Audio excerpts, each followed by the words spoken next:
everyone, I'm going to show you how I make my own version of a spiked cider or an adult cider. I kind of make my own cider, but I cheat.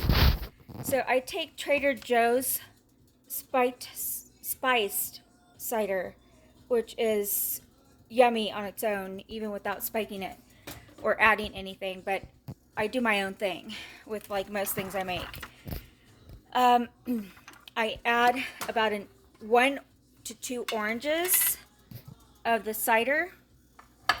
This is a big orange, so actually I might not even have to use this whole orange. As you can see, these slices are huge. If you're wondering how I get these so perfectly round and almost the same like consistency of thickness, I use a mandolin slicer. And oh my god, I love having a mandolin slicer. It makes life so much easier. I'm actually going to take those out in a little while. And then you also add about 3 apples. These were smaller apples. I actually am going to use more than 3. I don't actually know how many I have in here.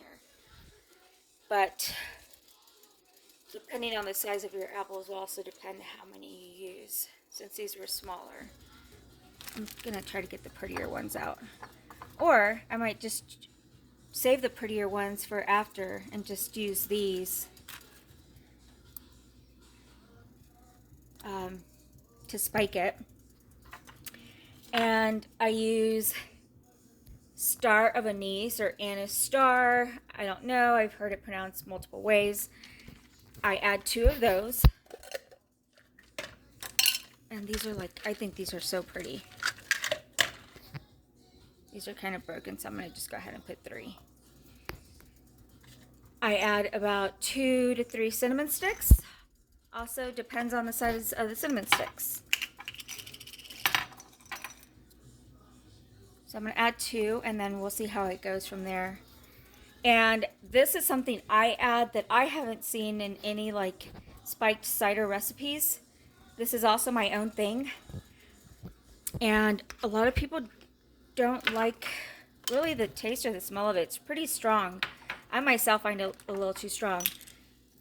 But when I serve this to friends, oh, they love my cider. They've never had one like it. And honestly, I haven't either. And I think this is the trick, is the cardamom. Because it just adds like another dimension. I'm just going to add, I think like 3 little pods. And then just kind of go from there, see what it tastes like. And then I'll either add more if I need to. It adds another element of taste, kind of like a smoky flavor taste or kind of an old-fashioned taste. If you like old-fashioned cocktails, then you would definitely like the cardamom taste in your cider. Okay, another thing you can add is 1 cup of cranberries. And maybe I should pre-prepped everything before starting the video. I obviously never done this before. Well, a video, because I would have known to do that first. God, look how pretty that looks. You should see like how it looks once it really starts to cook. It will smell yummy.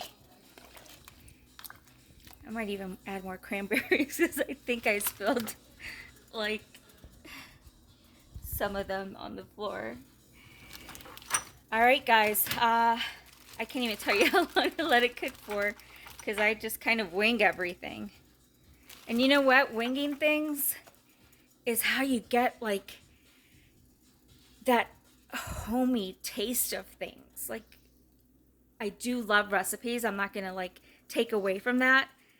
But kind of winging things in recipes kind of gives it your own hand in things. And it just makes it taste more homey. And I prefer that homey taste to things than some commercial cookie cutter taste, if you guys know what I mean. Well, after this is done, that's when you add, well, that's when I add my alcohol. Actually, I try to not add the alcohol until like I'm ready to serve because I don't really want to boil the alcohol out. But Some recipes called for Tuaca, some call for bourbon, some for whiskey. I think it just might be your, you know, your drug of choice or your poison of choice, what you want to add to spike it. But this is how I make my spiked cider, in case anyone is curious.